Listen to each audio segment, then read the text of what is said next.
Greetings, ladies and gentlemen, and welcome to my Total War Warhammer Missing Legendary Lords Wood Elves edition.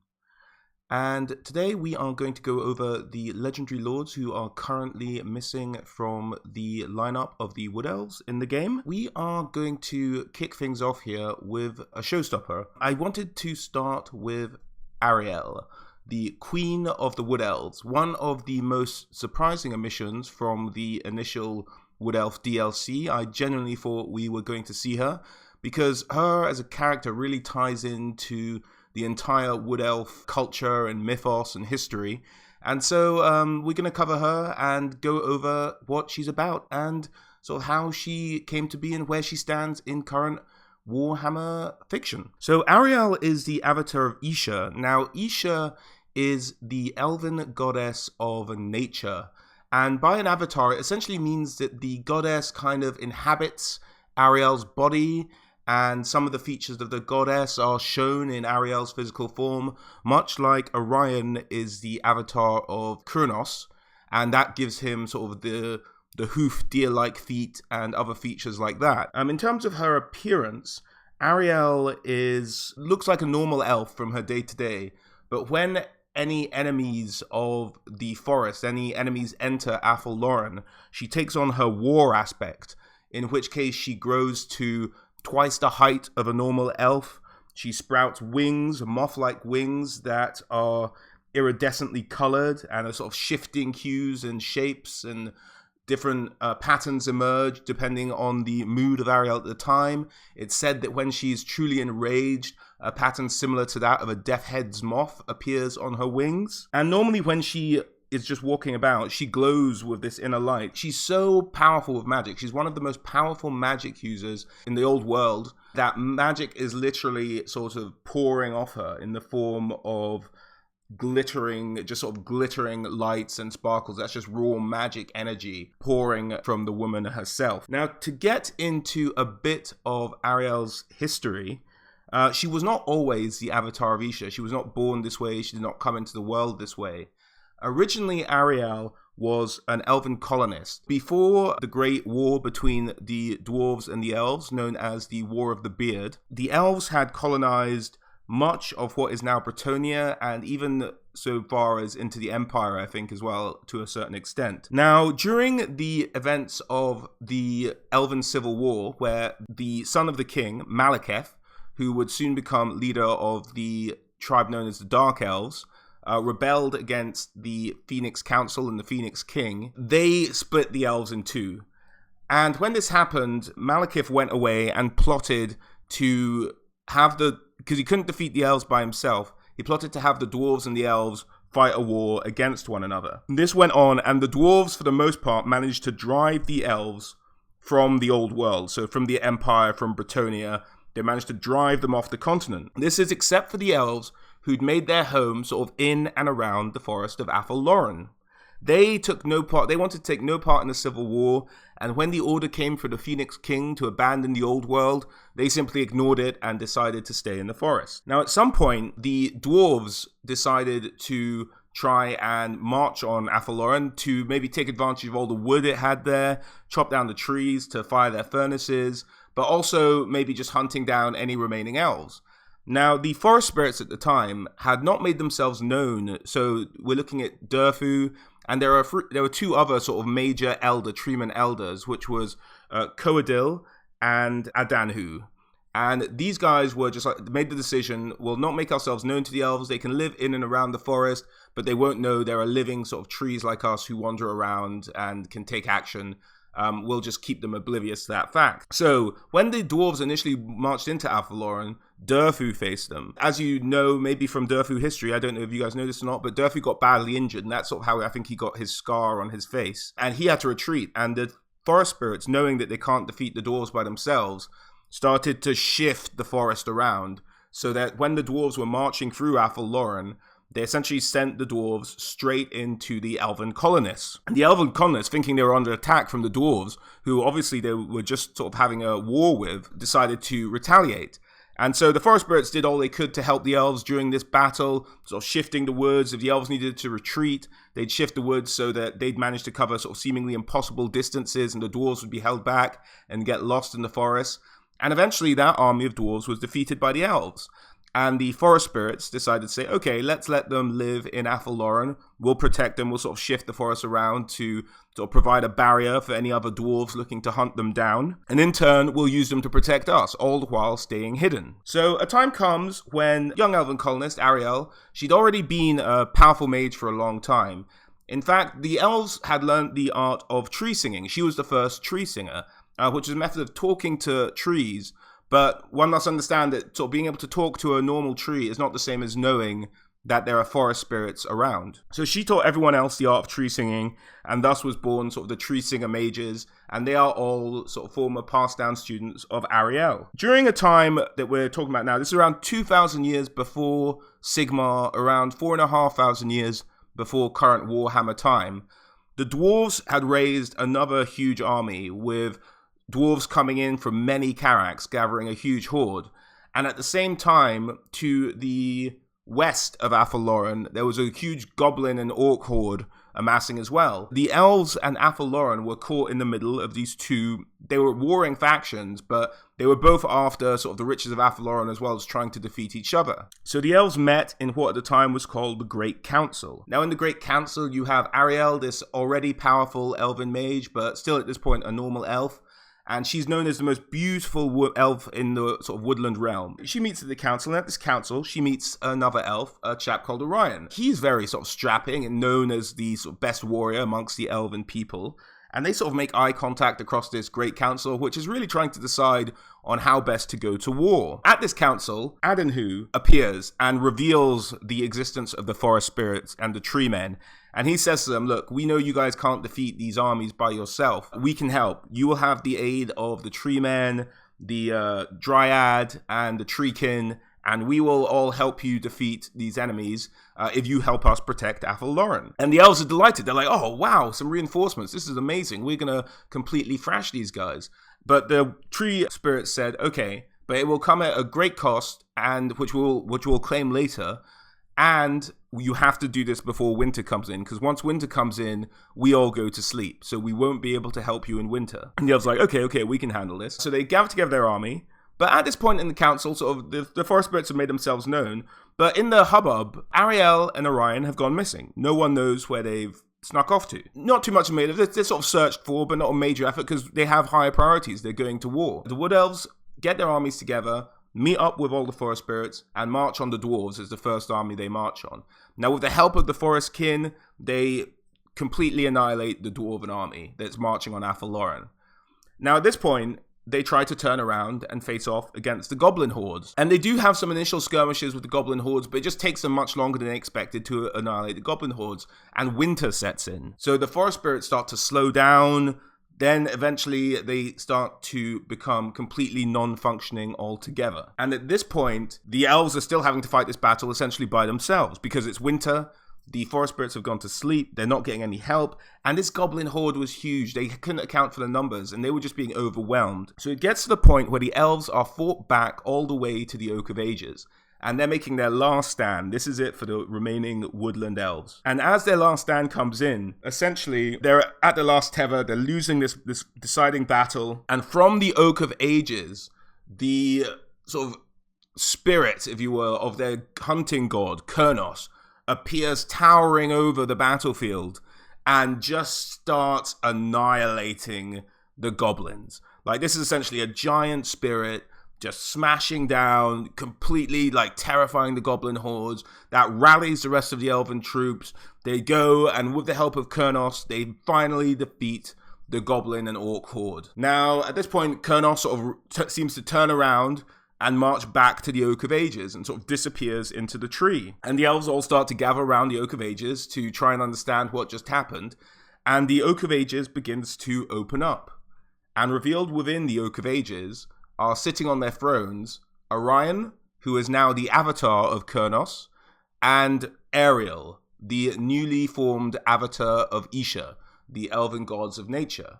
and thus are crowned the king and queen of Athel Loren. Following this, there's a stage of relative peace. The Wood Elves sort of go about their business looking after the forest during winter periods when the treekin can't protect it themselves, and likewise the treekin in the forest itself protects the Wood Elves from any of their enemies and giving them fantastic advantage. When Ariel becomes the avatar of Isha, she starts to tap into this force which plays a part, very sort of long part in Ariel's story. It's a force called the Weave. Now, it's a bit hard to describe, but I think it's essentially sort of a magic connection between all living things in the world, especially sort of forests and living things, that she can kind of feel within herself. She can read the weave, and it allows her to know things that she wouldn't otherwise know, and to sense things going on around the entire world, and to get a sense of the purity of the world as well, and see and make sure there's no sort of dark forces or corruption, particularly sort of chaos corruption, affecting the world as it stands.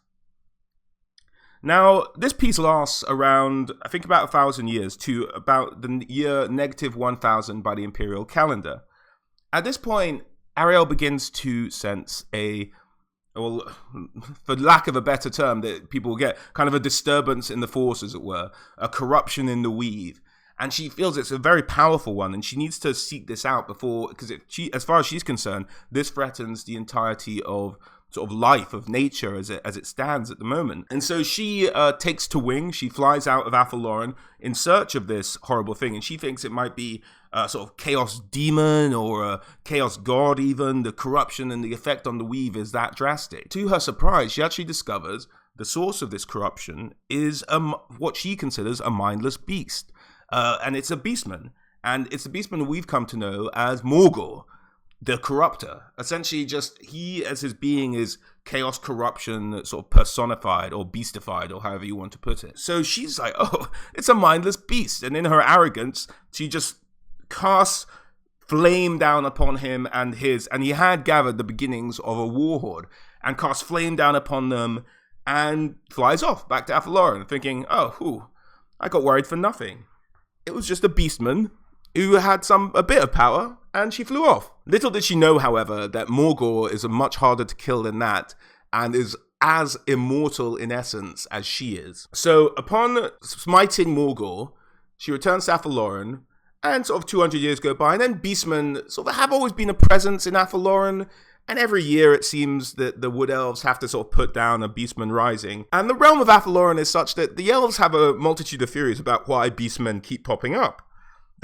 Some of them even believe that because of the sort of weird flow of time within the forest of Athel Loren, because of the weird nature of the forest itself, that they might be fighting the same beast horde over and over again, just out of sequence of time. So there's theories like that popping around, and they're just presumptuous to think that this isn't a rising threat. This is just sort of beastmen, and it might be the same beastman horde, but there's one beastman horde wandering through Athel Loren that we have to put down every now and then. No one's too worried about it. And essentially, what's happening slowly by slowly, over the next sort of 200 years, the beastman horde begins to increase. And at first, they don't notice it, and then it becomes ever-present, and they know. And essentially what it is Morgor, having not even realized that Ariel existed before she appeared and sort of rained fire down upon him. She'd revealed herself, and by revealing herself, she'd exposed herself not only to Morgor, but also to the Chaos Gods who kind of control Morgor's every action. He's not really a sentient being at this point. He just kind of goes by the will of the Chaos Gods. He's almost a direct channel to what they want him to do, and he just acts in their interests. And so the Chaos Gods realize, oh my god, this is Isha. This is one of the elven goddesses. And by elven sort of lore accounts, that a lot of the elven gods themselves had been devoured already in sort of the heavenly realm by the chaos gods. And there were a few stragglers and survivors, but for the most part, many of them had been consumed by the chaos gods. And Morgor, having seen Ariel and exposed her to the chaos gods, like, Morgor, we want you to go and devour her power. We want hers as well. So for the last 200 years, Morgor has essentially been solely focused on getting the power of Isha, of taking that from Ariel and consuming that power for the benefit of his chaos god overlords. So this beastman horde gets to huge amounts, and they march on Athel Loren. At this point, they just go for it and attack Athel Loren. Morgor is himself corruption personified. He turns sort of people and elves into chaos spawn on a whim.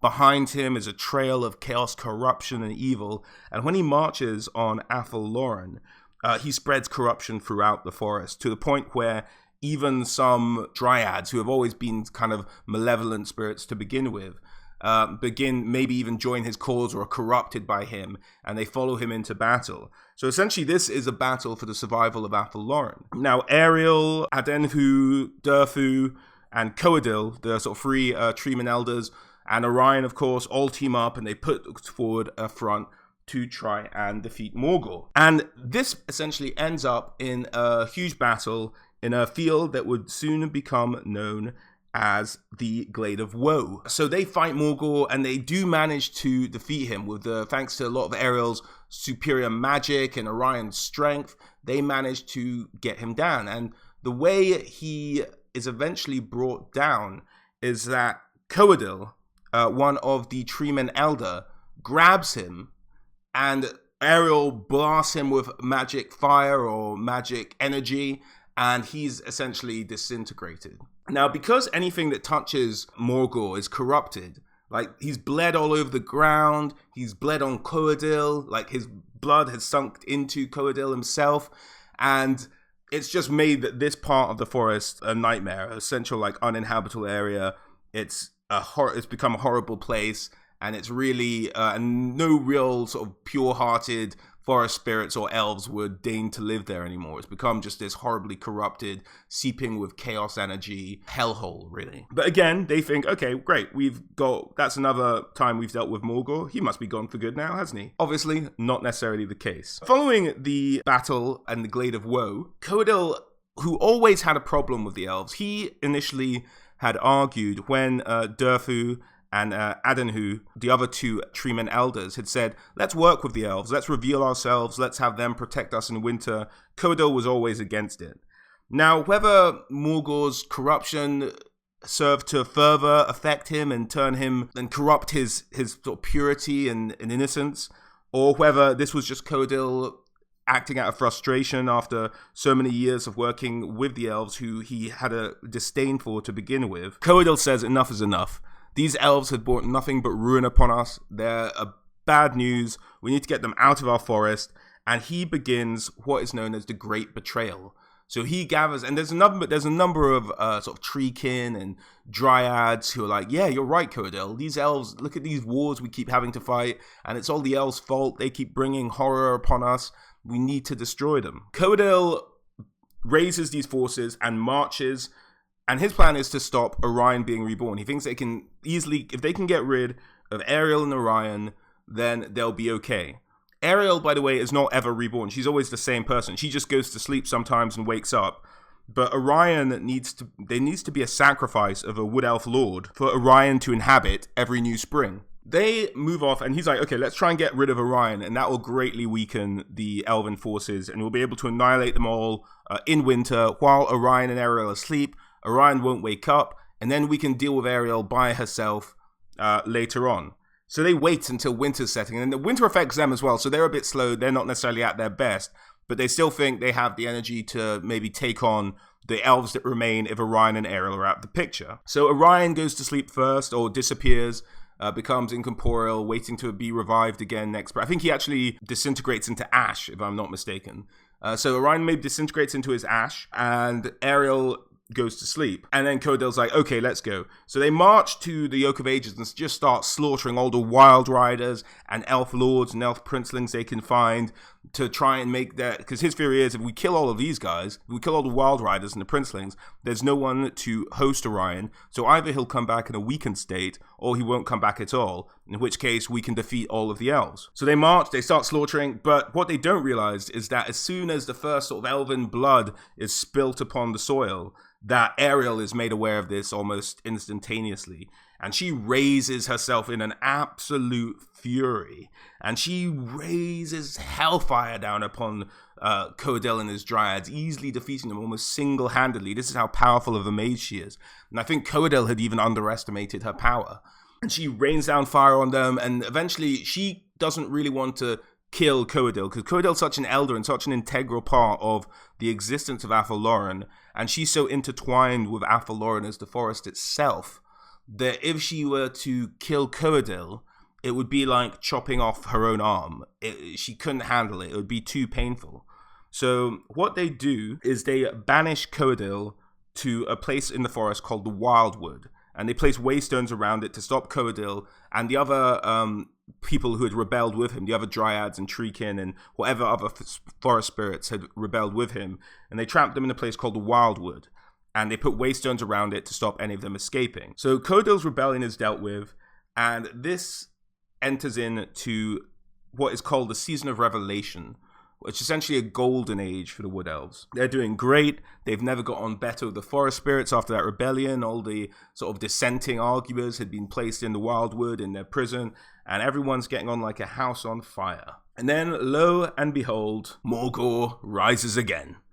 You'll see there's a repeating theme in the Wood Elf history and in Ariel's history that she's continually having to deal with Morgor and his corruption and his attempted corruption of the world and attempting to devour her. So Morgor is reborn, and he starts an army, what is now Bretonnia, but wasn't then, was just still the Bretonnia tribe. Some human tribes were living out there, but whatever. The Wood Elves always looked down upon them to the extent that they would actually encourage little wars between goblins, greenskins, and the Bretonnia just to watch them fight each other for their mere amusement. That's how little they think of humankind, the Wood Elves. So Morgor rises. He's raising an army in Bretonnia somewhere, and she's aware of this. And then he starts to march north, and they're like, "Oh, why is he not heading in this direction?" And so it appears that Morgor is heading towards a place called the Silver Spire. And Ariel's confused by this. She's like, okay, what's he planning? And then and she realizes, okay, the Silver Spire is actually a source of a lot of the rivers and things that flow through Athel Loren, a source of a lot of the nutrition. Maybe he's trying to corrupt the Silver Spire in order to corrupt Athel Loren itself. So she's like, Orion, we need to ride out and take the fight to him at the Silver Spire. So Orion pulls together a wild hunt, charges through Bretonnia, and on his way up, he kills some humans and stuff, but they're just humans, they're in the way, he's not too bothered. So he just charges up to the Silver Spire. Orion, by the way, has a disdain for human beings, just for future reference. So they march up to the Silver Spire, and they face down Morgor, and they defeat him. They brought an army of treekin, a massive wild hunt, and they managed to defeat Morgor at the Silver Spire. Orion himself tearing Morgor limb from limb, but Morgor's corruption doesn't seem to affect Orion, so he's alright. So Morgor's dealt with, and after the battle, Orion senses a presence in the Silver Spire around the area, and he hears a whispering in his head, not unlike the whispering in his head he hears when he's being communicating with the Queen of Athel Loren, with Ariel herself. But this isn't Ariel, he knows it's different. So he goes back home, he says, honey, I'm home. By the way, there's something going on up there at the Silver Spire. I'm not sure what it is. And Ariel ponders on this for a long time, and she realizes that perhaps there are actually others like her in Orion. Elven gods who have escaped the Chaos gods and are inhabiting an avatar in the mortal realms. So she's like, okay, maybe it's another one of us, but let's not meddle too much in that. I'll be aware of it. I'll keep my eyes open. Eventually, it transpires that the voice Orion was hearing was the elven, I'm not sure it's the avatar for the elven goddess or the elven goddess herself, of Lilith. Now, Lilith, for those of you who are curious, is also what the Bretonians call the Lady of the Lake. So their goddess, who they worship to help them out, I'd recommend checking out my Green Knight video for a bit more on Lilith and how she eventually has the supplication of the entire, now what she evolved into, the kingdom of Bretonnia. So Lilith is the goddess living in the Silver Spire, or around that area. And to be fair, Ariel and Lilith become increasingly aware of each other, but tend not to mess with each other. They're not enemies, but they're not friendly either. So Orion comes back and he said, okay. And so Morgor turns up again, and again ignores Athel Loren and marches towards the Silver Spire. This is several hundred years later, I believe. And okay, and so Ariel's like, okay, let's repeating this same pattern. Let's send the Wild Hunt up. But this time, when they get to the Silver Spire, they realize that the human tribes, who had always been squabbling and a source of amusement for the Wood Elves, had actually formed under a new banner, a new king, and had actually formed a kingdom. And they actually briefly met up with the Wood Elves at the Silver Spire and allied with them to defeat Morgor this time, which made the defeat of Morgor all the more it really helped them out. The elves were like, okay, this was much easier with the help of these human tribes. And obviously, this tribe, what the humans had formed was Bretonnia under the guidance of Lilith and their champion who had united them, Guy le Breton, who is also features in my Green Knight video. So do check that one out, guys. And Ariel goes like, okay, these humans, this is actually an effective shield. If we can use this Bretonnian kingdom we'll try and make them prosper, and it'll be a very effective shield. So we'll do everything we can to encourage trade, to encourage this kingdom to grow, and we'll be very friendly with them, and we'll start relations, and we'll help them get off to a good start. And they will be our shield against beastmen and other things approaching our forest. And if we make them strong, we'll just have essentially this meat shield that will save us the trouble of having to go to war all the time. And Orion understands. Orion's, as I said earlier, Orion has a disdain for human beings, but he gets it. He's like, okay, honey, I get it, but you know I'm not going to stop my wild hunts. I'm still going to go and sort of kill humans if they're in the way of the wild hunt. And she, in a very arrogant, elfish way, was like, okay, honey, it's okay if they're a little bit scared of us. You go out, you kill a few if you need to, but I won't get in your way. But for the most part, we'll try and encourage this kingdom to grow. Which is a very odd relationship to have with the humans, but there you go. At this point, this is a good time for the elves. They're communicating with Bretonnia and the outside world a bit more. They're trying to help Bretonnia thrive, to provide an effective meat shield against anything that threatens the forest of Athel Loren. And with communication lines now being open, they get word back from Ulthuan and their elven brethren from across the ocean. Now, what they realize is that the Elven Civil War is still going on these many thousands of years later. And Alisara, who is Ariel's sister, who is still technically married to Malekith, the now king and ruler of what is known as the Dark Elves. And she says, I can't believe this is still going on. How are our people still fighting? This is insane. We need to stop this madness, and I want to go to Nagaroth and talk to Malekith and talk him down from this crazy position he's taken and the way he's torn our people asunder. And Ariel rather reluctantly is like, okay, sister, if you think you can change his mind, I'll send an escort with you to the coast, and you guys can get on a ship and make your way to Nagaroth so you can talk to Malekith. Now, Morify, I think that's how you pronounce her name, forgive me I got that wrong, is Malekith's mother, and is very much plays a central part in Malekith's rebellion against the rest of the elves and the splitting of the Elven Kingdom into the Dark Elves and the High Elves. She's just a lunatic, and forgive me for the word, but a lunatic bitch. She gets wind that his wife is coming back, and she's worried that she might actually be able to talk Malekith down, because she wants Malekith. She's the one sort of behind the scenes pushing Malekith to do all this increasingly insane stuff. And so she uses her dark magic to start to kind of seduce, kind of cast a spell upon an elven princeling called Valador. Now, Valador had recently been disgraced and lost heart, and maybe I think lost some lands or something. He was in a bad place, and he thought, and she's sort of whispering in his ear that, oh, these wood elves are amassing a small army to come and attack Ulthuan. They're going to attack you. They're part of the Dark Elf contingent.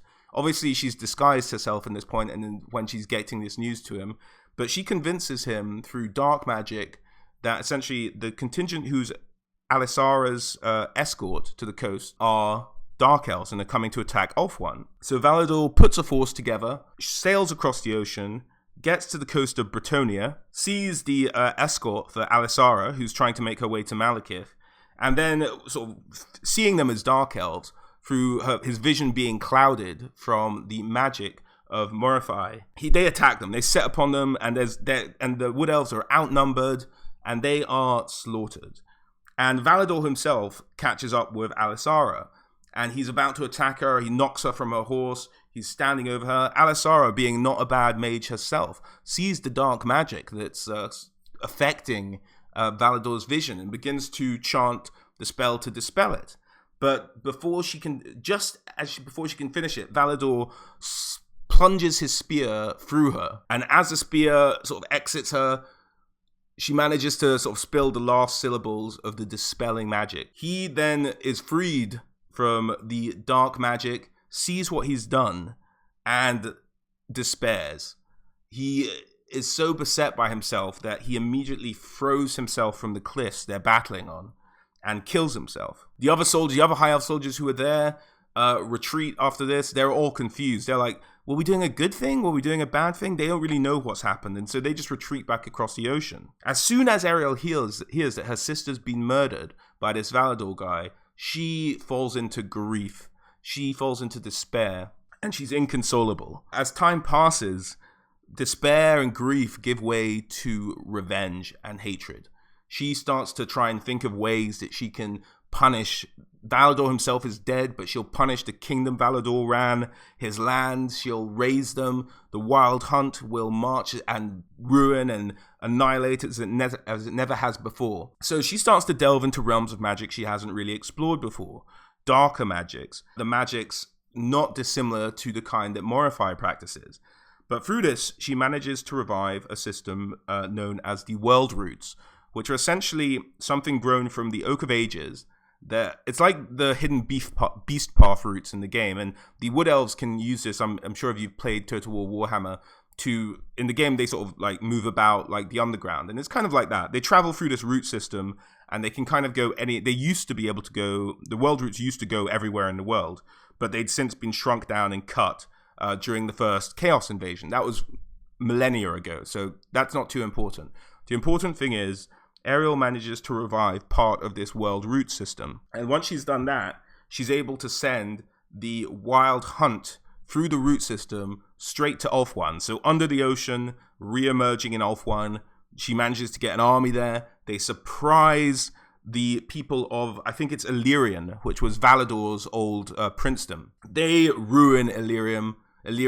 Half of it is because the Illyrians themselves also worship Kurnos, and them seeing Orion at the head of this army puts them in the doubt. They're like, what are we doing? This is our elven god. We can't harm him.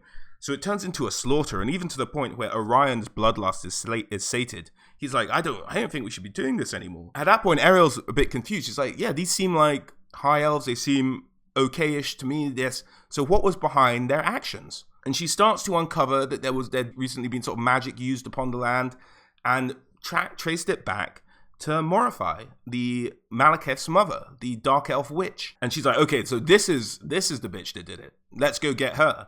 So the entire hunt shifts north, starts heading to Nagaroth through the World Root system, and they siege Morify's tower. I think Morify's town, which is called Gourd.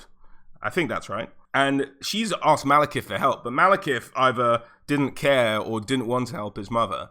And eventually the Wood Elves break down the walls, they slaughter her army, and they have her.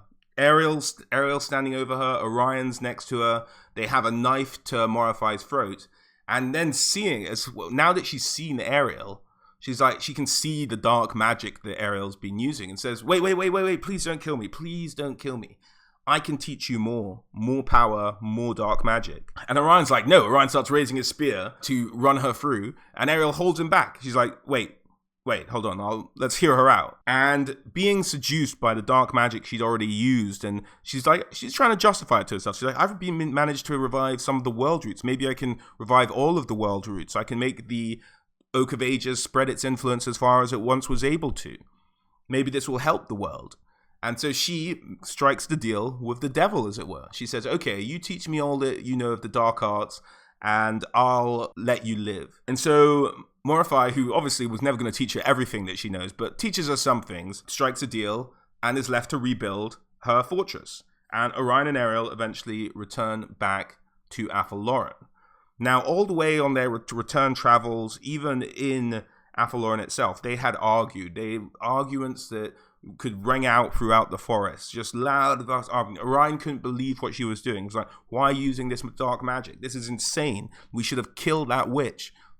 What are you doing? You're losing yourself, Ariel. And eventually winter comes, so Orion has to dissolve into ash and wait to be reborn in spring. Funnily, that spring, Ariel does not revive Orion. She just lets him be. And she begins to delve deeper into the darker magics. And this in itself begins to shift the feeling of things in Athel Loren. So Athel Loren itself becomes a much darker and gloomier place. The winters seem to last longer.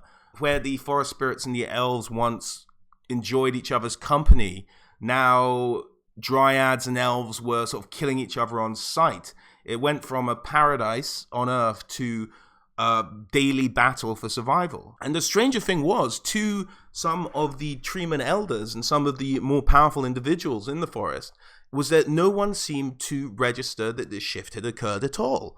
For most people, they felt like this was how it had always been. Some of the people who were immune was Durfu and Adenhu, who are the two remaining non-imprisoned treeman elders. And they're like, what is going on here? This is insane. We can't live like this. This is a nightmare. And they find some of the elves who agree with them, particularly an elf called, I think it's Neanthu, the prophetess. And she's like, hey, Elder Treeman, as you guys see what's happening here? This has become a living nightmare. We can't exist like this. Something has to be done. There's something wrong with Ariel. And they eventually they're just bemused by this. So they start to hold council and start to talk to each other and like, what is going on here? In the midst of all of this, guess who turns up again? Morgor. So Morgor turns up again, and this time, the Wood Elves ride out. They kind of have the help of some treekin that aren't trying to kill them at the time, but they ride out. They manage to defeat the war horde. But this time Ariel's like, no, don't kill Morgor. Bring him to me. I want to drain his power from him. I can use his power to, at this point she still thinks, to help the forest. And she essentially, if you realize what she's saying now, she's saying she wants to just take in an unbelievable amount of chaos corruption into herself, which would definitely see the end of the weave of the woods as it stands today, and she doesn't even realize this. So still obeying her, still true and loyal Wood Elves to Ariel, their queen, get Morgor. Now bear in mind, this had been going on for decades, if not 100 or so years, this living nightmare. And so they bring Morgor to her, and she sets up and she starts an incantation to drain Morgor of his magic and take it into herself. Now Durfu at this point is like, whoa, whoa, whoa, whoa. And because the way she brought Morgor back to the Oak of Ages was that she transported him through the world roots, Durfu sensed it. So Durfu, as I said, went, whoa. Firstly, you're corrupting the world roots with this monster, this monstrosity, this horror of the world. How could you do this? The weave will suffer almost irreparably if you start doing this. How could you use our sanctified paths around the world and around the forest to move this thing? And he rushes to the Oak of Ages and just before she can finish her spell, strikes down Morgor, killing him, ruling her magic to drain his power. It's done. She can't do it anymore. She's enraged by this, and she's sort of getting ready to take down Durfu, but she thinks better of it because she realizes if she kills a Treeman Elder, even if she is the Queen of Athel, Loren, the elves may not survive a full-out war with the forest spirits, because that's what would happen. If you killed one of the two remaining leaders of all the forest spirits, then there would be war, and the elves might not win that war. So she holds her hand, but she is livid, and he can see the anger and the hatred in her heart. So Durfu's like, okay, that's the last straw. He meets with Adenhu, and he meets with Neanthu the prophetess, and they find like-minded elves and like-minded forest spirits, and they march on the Oak of Ages to try and heal Ariel. They're not trying to kill her at this point, bear in mind. They're just like, they need to try and fix her. They realize that this is madness that she's going through. They need to lift the darkness from her heart, I think they put it. They go and they get together a force, a not small, but a decent-sized army, but nowhere near the forces at the call of Ariel. So they're outnumbered, and there's a battle that ensues. So they're outnumbered, and they're fighting their way through, and they realize it's a losing thing, but they need to get to Ariel. And in an act of self-sacrifice, Adenhu, the Treeman Elder, is like, okay, we can't win this battle. We can't control her. We won't be able to contain her or imprison her. I have to do something drastic. So he reaches out through the weave, because the Treeman Elders can access this weave as well, through the weave, and he can sense the corruption in Ariel through the weave. And through the weave, he pulls it into himself all at once. Every sort of dark part of her magic, every part she's been corrupted by these dark forces, and he pulls it into himself. Now, this dark magic is so strong and so malevolent and so corrupt that it kills him instantaneously. He dies on the spot. He sort of rots away and dies there. And Ariel, although is instantaneously cured, and almost in an instant, the forest gets a bit brighter. The sun breaks through. You can see a lightening of the whole the whole of Athel Loren, and her realizing what she had become in the instant, sort of having the veil lifted from her eyes, is beset by grief. She breaks down in tears. She's like, what have I done? The battle immediately ends. She's like, I'm sorry, my elven brethren. This has been a horrendous mistake. I've been awful. I've almost completely ruined the weave and the forest and our way of life. And she rushes into the Oak of Ages, and it seals behind her. That's where she, by law, remains to this day. So she is so beset by the terrible deeds she's done that she ran into the Oak of Ages. But that spring, Orion did rise again for the first time in many, many years. I think it's several hundred years. In fact, I think it might be close to maybe 500 years. Orion finally returns. So Orion's ruling by himself, and Ariel does not leave the Oak of Ages. She's still just like, I don't deserve to rule. I've done the most horrible things. I almost ruined Athel Loren. I almost condemned the world. I can't be trusted. These stories have taken place over the course of, I think, 2 or 3 millennia, bear in mind. So these are all spread out. Morgort doesn't pitch up every week. It's every sort of 500 years or something like that. Orion's starting to rule by himself. Peace returns to Athel Loren. Athel Loren very much becomes similar to the way it was today. During the Dark Times, the Queen would often order raids on the Bretonnians. They'd actually become huge enemies of the Wood Elves, to the point where like Quinnell and Paravon were often sacked and burnt and were abandoned for a time because the Bretonnians were like, we can't even live that close to the wood, they'll kill us. So the Bretonnians withdrew. At some point they tried to retaliate against the Wood Elves, but because Athel Loren could still shift and move against any enemies who are looking to do harm against Ariel or the forest itself, this sort of band who'd sort of marched forward to try and deal with the Wood Elves because they'd been raiding Bretonnia so much, got lost. And at the same time, the High Elves during this dark time had reached out and sent a group of ambassadors to try and apologize for the actions of Valador for killing Ariel's sister and to try and reestablish relations. Now, Ariel, again, being lost in her darkness, had actually moved and shifted the forest so that these two parties ran into each other. And the Bretonnians, not knowing a High Elf from a Wood Elf, assumed these were Wood Elves and burnt all the Wood Elf emissaries at the stake. And this is the kind of messed up stuff that Ariel was doing. So, suffice to say, she retreats into the Oak of Ages, and she's staying there seemingly forever. So this is maybe why Creative Assembly did not include her in the game, but I don't buy it. Like, let her out of the tree. You let Vlad come back from the dead. Let her out of the tree. So she sees that Orion, while she's hidden away in the tree, which is around, I think she disappears around the year of the Imperial calendar, 1702, which is again about 900 to 800 years before the current Warhammer timeline.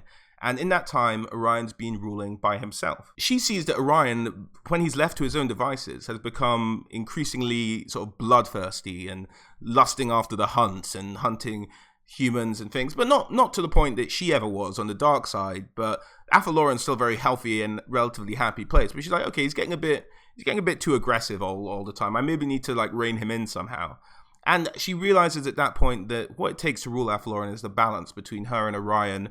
Not one of them can rule. They both need to rule together. So she sends out a couple of emissaries to speak on her behalf. And that's really where current things stand with Ariel. She is in the Oak of Ages. She's sent out these emissaries, but I think she should definitely come out of the tree and become a character. She's so integral to the Wood Elf lore and the Wood Elf way of life that I think she should really be included in the whole thing. In terms of her gear and what she might bring as a legendary lord to the battlefield, she has the Wand of Wickelm, I think is how you pronounce it. And what this wand does, essentially, it itself stores up magical energy.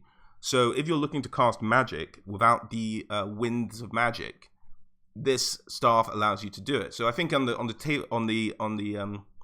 Total War Warhammer, we'd see it so that some of her magic spells would be castable without necessarily the use of the winds of magic, much like the Sisters of the Fawn are now. So I think that's what that item might do. Another item she has are the Acorns of the Oak, which allow you to throw a seed and instantly grow a forest. So I imagine that might look something like the Waking Wood spell, but maybe a bit more permanent and maybe hold people in position, something like that. So that's what that item would do. Another thing she's known to carry around is berry wine, which is said to invigorate herself or her allies. So I assume that would maybe be some kind of healing without the winds of magic as well that she could use. And her last item is the Heart of Athel Loren, which gives her protection from magic. So essentially a magic resistance buff, I think, is all that would be. But I really hope they do add Ariel soon. I think she looks great. I think they could do wonderful things with her kind of moth butterfly wings and in her enraged state. And I think it's about time we had a really, really powerful magic user. I mean, Balthazar Gelt is kind of rubbish. Kemler's kind of rubbish. So it's about time we had a really good magical legendary lord. And I think they can make Ariel that legendary lord. So I really look forward to seeing her in the game. And I really hope they add, and I can't see them not adding her because she is such an integral part of the Wood Elf lore and history. But there you go, that is Ariel. Moving on to her emissaries. Now, the emissaries themselves were these two sisters called Nestra and Arahan.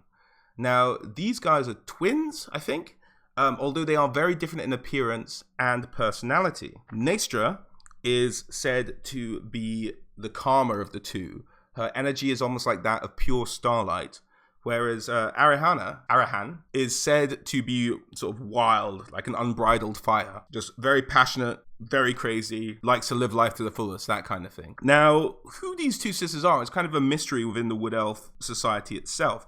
They kind of appear on the scene and people are like, who are these guys? And there are a couple of theories. Some theorize that these are the queen herself, split into two personalities, her light side and her dark side, and they've been manifest as these two sisters. Others have said that they are similarly a split girl who had wandered into the wild wood and then been sort of brought back by Ariel, but in bringing her back, she had to bring her back in these two halves. So again, the idea of a split singular person. And the others, which are probably the most commonplace in Wood Elf society in terms of the rumors of who they are, is that they're simply Ariel's daughters. They're just her daughters, the daughters of Ariel and Orion, and that's who they are, and that speaks to why they're so powerful and great. Now, these girls are quality fighters. They're as happily walking through the Dreamwood, which is a particularly dangerous part of Athel Loren, as they are walking through a summer's meadow. They sort of walk nonchalantly. They're so confident in their ability to fight off anything that may threaten them. And all of their gear and weaponry is prepared by Daith, who is the master of Targavon, which I believe is one of the factions when you begin a Wood Elf campaign, who's also sharing Athel Loren with you. And he's the master smith of the Wood Elves. He can carve anything. He's the best smith they have. He's legendary, and he makes all their gear, and he dotes on them, very much like a very proud uncle, he's described as. So he loves these girls, he likes giving them their weapons, their war gear, and so they have the best war gear around, and they know how to use it. But another trait of these sisters is that to kill them, you have to kill them both in quick succession. There have been stories going around that if you don't kill both, the other will revive and come back to life.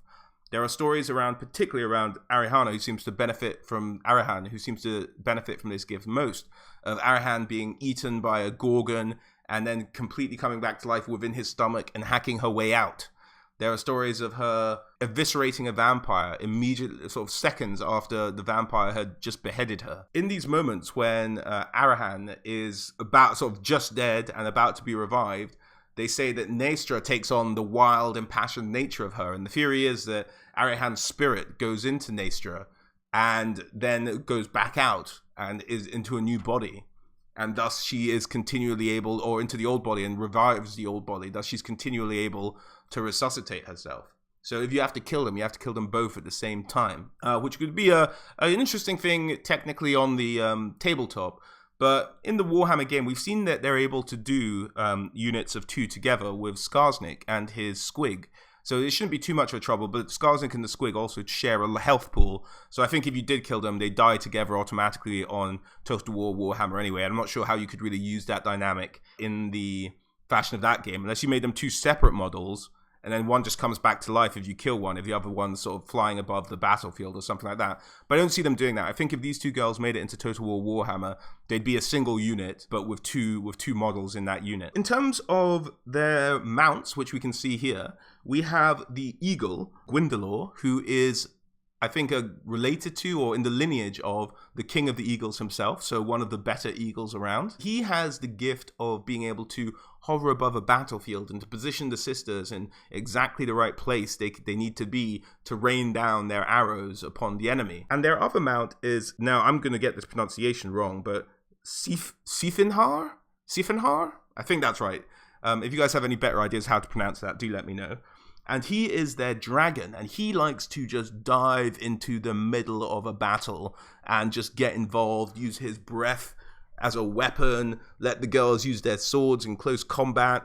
That's him. So now this presents an interesting opportunity, I think, for Creative Assembly, because what they seem to like to do with the Wood Elves is, with the Glade Lord generals, is they like to make you choose between having a melee-focused path of upgrade and a missile-focused path of upgrade. And I think they could do that very interestingly with these two sisters. So if you pick the melee path, you eventually unlock the dragon as a mount. And if you pick the missile path, you could eventually unlock the eagle as a mount. And I think that could give you some really interesting options just in terms of what you have and what you want to do with the sisters and how you want to use them. So I think that could be a huge possibility. And obviously the mounts are meant to reflect the sisters' personality themselves. So the dragon is obviously a reflection of Arahan, and the eagle is obviously a reflection of Naestra. Now, these two actually sort of chat, apparently, and like talk and converse amongst each other. And they're known not to get on particularly well, but they do both love the sisters, and they share that. So, whereas one of them, they wouldn't take a bullet for each other, they'd each take a bullet for the sisters, and that's the kind of thing that bonds them together and stops them maybe eating each other. In terms of the girls' weapons, they have two bows. They have the Talon of Dawn and the Talon of Dusk. Now, the Talon of Dawn is Naestra's weapon. It fires bolts of searing light. So they do fire damage, armor piercing, and they have a kind of leeching effect. So in the tabletop, wounds she inflicts on the enemies can then be restored to her mount at the time. Not necessarily her, but her mount. But I think if you were going to do them as a unit, that would have one life bar anyway. So it'd be like the more damage she does, the more life she regains, which I don't think they've done in Total War Warhammer yet. And I think that would be a very interesting way of doing it. So the more damage she does, the more life she regains. And I think that would be a really cool way of regenning. And Arahana has the Talon of Dusk. And this is an arrow that splits into multiple projectiles. And the idea is they're multiple poisonous forms. So she'd do poison damage and shoot multiple projectiles down at once. Now, I think it would be quite cool. I mean, it would be amazing to see them both firing at once from a mount, sort of flying around the battlefield. But I wonder if they'd let you maybe... I can see Total War making you pick what ammunition they're firing. So, like, at one point you can pick to do the regenning ammo with the fire damage, or at one point you can pick to do the multiple poison damage spread shot kind of thing, and you sort of maybe select between the two modes. That'd be quite an interesting aspect to add to the game. But suffice to say that among Elven society, they're very much recognized as the emissaries of the Queen, and their word's taken as her word, even though no one's 100% sure what the relationship is between the two.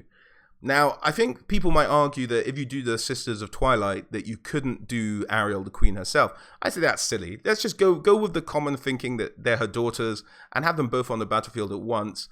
And particularly because Total War Warhammer is quite bereft of female legendary lords. So having these three come on at the same time would be pretty good, I think, for the game. And that about sums it up for the Sisters of Twilight. Moving on, we have the second to last legendary lord that isn't in the game yet. And this is Araloth, or Araloth the Bold, as he came to be known. Now, Araloth is quite an interesting character in terms of future for the lore. It kind of wasn't really used to its full benefit in the end times, which I tend not to mention in my videos because it was stupid and I like to imagine it didn't happen. But Araloth is the Prince of Tizen, which is another region of Athel Loren. Now, when he was growing up, Araloth was known as a bit of a coward. He would never go on hunts for any dangerous animals. He'd only hunt animals that couldn't hunt him back. So he was known as a bit of a coward, and he tended to hang around with like a cowardly crew, and they'd go on their hunting expeditions of, I don't know, what would they hunt? Maybe dairy cows or something just rubbish. They were very he was very looked down upon in his youth as being a coward and non-adventurous and just a little bit of a pussy all round, really. So one day he's out with him and his sort of pussy friends, and they're out hunting, I don't know, hedgehogs or something. And he's thrown from his horse and he bashes his head. And when he wakes up, he's in this sort of glade, it's nighttime, and he sees a demon attacking an elf maiden across the field. And without thinking, he runs across and stabs his spear into her. And the demon turns to him and holds his arm aloft and is about to strike down Araloth, and he's dead. But his trusty eagle, who he had on the hunt with him as well, Skarin, dives down and gouges out the demon's eyes. And eventually he manages to defeat this demon. And he ends up sort of helping the elf maiden out up from the ground. And she's amazingly beautiful. And she says she reveals herself to be a goddess. And they talk about her being a goddess, and they form a keen bond. And she talks about 3 promises she will keep to Araloth for saving her.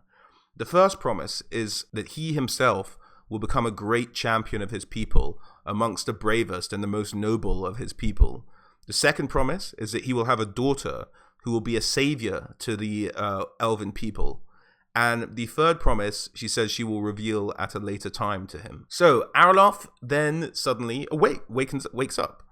And it turns out he's just surrounded by the same group of hunting friends. He's in the bed, and he hasn't gone anywhere.